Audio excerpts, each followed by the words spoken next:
No television show in American history has ever created as profound a cultural impact as Soul Train. Then, in 2006, the show abruptly vanished without a farewell. All details surrounding its conclusion were kept under wraps except for one, a recorded episode that never aired. What unfolded behind those unreleased scenes? Let us go back to the beginning to explore today's story in depth. Hey there, and welcome aboard. You're right on time for another super slick ride on the Soul Train.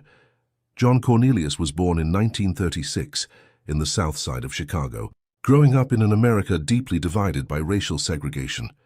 Before entering the world of television, he held several working-class jobs, including traffic officer and salesman.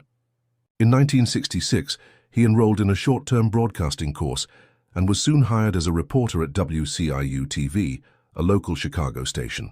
And if that's your feeling, we'd like to hear about that. Also, we're going to take our first call and find out just what it was there that he conceived and launched a new project called Soul Train, a music program dedicated to the Black community. Soul Train first aired on August 17, 1970 in Chicago. It began with live performances featuring local dancers and guest musicians and quickly made waves. Just over a year later, on October 2, 1971, the show was broadcast nationwide with sponsorship from major companies such as Sears and Johnson Products Company. With its energetic music, bold fashion, and signature dance moves, Soul Train became a television phenomenon. During its golden years, the show featured a lineup of legendary artists: James Brown, Arthur Franklin, Marvin Gaye, Michael Jackson, the Jackson 5 and later LL Cool J, and Mary J. Blige all performed on the Soul Train stage. It wasn't only a platform for singers. It launched the careers of dancers like Rosie Perez, Jody Watley, Clinton Gent and Jeffrey Daniel, who would later join the group Shalamar and teach Michael Jackson the moonwalk technique. One of the program's most iconic segments was the Soul Train line, a dance showcase where two rows of people faced each other, taking turns stepping into the center aisle to perform their own signature moves. It was more than just entertainment. It was a space for self-expression, fashion culture, and personal identity. For viewers, it became a weekly cultural ritual. For participants, it was a chance that could change their lives. Don Cornelius was more than just a host. He served as executive producer, editor, and the creative force behind the show's entire identity. His demeanor, calm, refined, and serious, gave Soul Train a unique character, unlike any other music program of the time. Cornelius delivered not only a stage, but a vision. Television should not be a privilege of any one group, but a space where all cultures are represented truthfully and positively.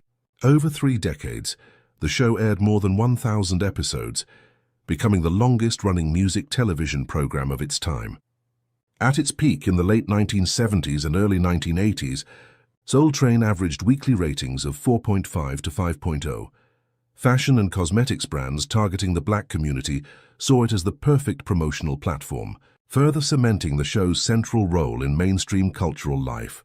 Beyond television, the Soul Train brand expanded into other ventures: music awards, fashion events, and merchandise. Don Cornelius consistently ranked among the most influential figures in Black entertainment. In 1971, Life magazine named him one of the 100 most important Americans. But when a show becomes a cultural icon, it also faces shadows behind the spotlight. And in the case of Soul Train, the shifting tides of the era were something even its founder had to confront. In the next chapter, Soul Train would face a whirlwind that signaled the arrival of a looming crisis, the rift behind the scenes. Don Cornelius had long been known as a strict operator. He not only controlled the content aired, but also intervened in the appearance, costumes, and even choreography of the dancers featured on the show. Rosie Perez, who danced on the program for several seasons, recalled that Cornelius did not tolerate suggestive moves or anything that strayed from the aesthetic framework he approved. She was once asked to change her performance style for allegedly distorting the show's artistic direction. In addition, many dancers who had performed on Soul Train revealed that they never received any compensation. Appearing on national television was seen as a life-changing opportunity, rather than a formal job with contractual pay. Some later expressed feeling exploited, as the show tapped into their creativity and youth without offering equivalent benefits. The biggest conflict stemmed from a domain that seemed unavoidable: music. As hip-hop began to rise as a dominant trend in the late 1980s, Cornelius displayed a notably conservative stance. He believed the genre portrayed too many negative aspects of the black community, from language to violent imagery. In a 1992 interview, he stated bluntly, "I don't want my show to be overtaken by sounds that I don't believe represent anything positive." This opinion immediately sparked divided reactions. Many artists and music producers argued that Cornelius had fallen behind the times. New shows like Yo! MTV Raps and Rap City on BET quickly filled the gap left by Soul Train. Leading rap artists such as Tupac Shakur, Nas and Snoop Dogg rarely appeared on the show, a reality that drove younger audiences to tune in elsewhere. This divergence in content direction led to a clear decline in viewership. While the show still averaged ratings above 4.0 in the early 1980s, by the early 2000s, that number had fallen below 2.0. Local stations began rescheduling or replacing it with fresher, more appealing programs. In 1993, Don Cornelius officially stepped down as host, ending 23 years of consistent on-camera presence. The role was then passed on to new faces like Maestro Clark, Shamar Moore and Dorian Gregory. Although each brought their own energy, none could replicate the calm presence and symbolic authority that Cornelius had embodied.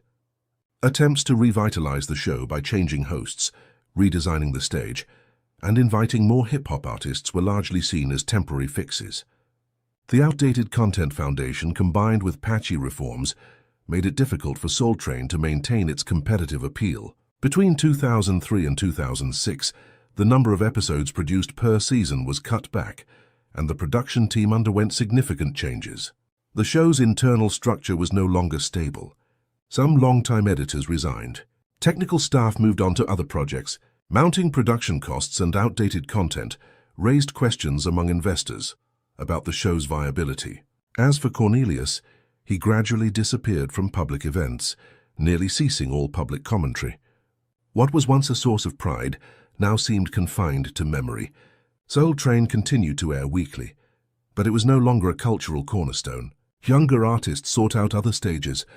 New dancers didn't stay long. The program entered a state of stagnation. Then in 2006, during a period when the show had clearly lost its direction, an unusual taping session took place. No one ever disclosed what happened backstage, but from that point forward, Soul Train never returned. The episode banned forever.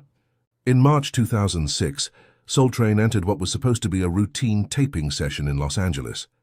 On paper, it was just another episode in the show's final season. But according to numerous accounts from those present that day, the atmosphere on set was unstable from the start. The production crew had been reshuffled at the last minute, the guest list was disorganized, and there were signs of a lack of direction from senior executives. Some sources claimed that Don Cornelius was backstage, although he no longer held an active production role. Longtime staff members said he openly showed disappointment with the program's current trajectory. The episode was scheduled to feature a rising hip-hop artist. However, the event began nearly an hour late due to disputes between the artist's representatives and the logistics team. A former editorial staff member revealed that the performance crossed visual boundaries traditionally upheld by Soul Train. It included provocative visual elements, choreography, and costumes that were deemed incompatible with the show's original vision. The controversy escalated when Cornelius reportedly called for a halt to the entire editing process and convened an emergency meeting with the program's distribution partners. One of the major distributors, Tribune Entertainment, withdrew shortly afterward. This withdrawal left Soul Train without a sufficient network to continue national television broadcasts. According to internal data, within 3 weeks of the taping, more than 40% of local affiliates had stopped airing the show. No formal announcement was made, but industry insiders understood this was effectively the final episode. The official website stopped updating. Television networks replaced the show's time slot with other programs, and the production schedule was indefinitely cancelled. Not long after, several media reports began referencing the buried episode as the primary reason behind the show's end. Although it never officially aired, footage from that day's taping remained in the possession of several former staffers. Fan pages on social media discussed the incident and referred to it as a cursed performance. The controversial episode did more than disrupt a single taping. It marked the silent end of one of the most iconic television programs in American history. But every ending leaves a trace, and for Soul Train, the consequences of that fateful moment went beyond going off the air. It became a fracture in the very legacy Don Cornelius had worked so hard to build. Tragedy strikes the man behind it all. Right after Soul Train went off the air, the media fell silent. John Cornelius, the man synonymous with the brand since day one, declined all interview requests following the incident. In a brief appearance on a local radio station in 2007, he simply said, "I think it went far enough." From that point on, he almost completely withdrew from public life. Many believed he felt betrayed by the very system he once controlled, when new hands steered the show in a direction he no longer recognized. While the public remained confused, a few former dancers and guest performers began sharing personal reflections. Rosie Perez called the show's sudden end an unnamed sadness. Dorian Gregory, the host during its final stretch, admitted that no one on the team had received clear communication. Many only realized the show was over when the internal taping schedule disappeared from the system. Independent media began digging deeper, publishing a series of analyses on the program's collapse. A 2008 article in Vibe magazine stated, "Soul Train wasn't cancelled because of ratings. It was cancelled because trust within fell apart."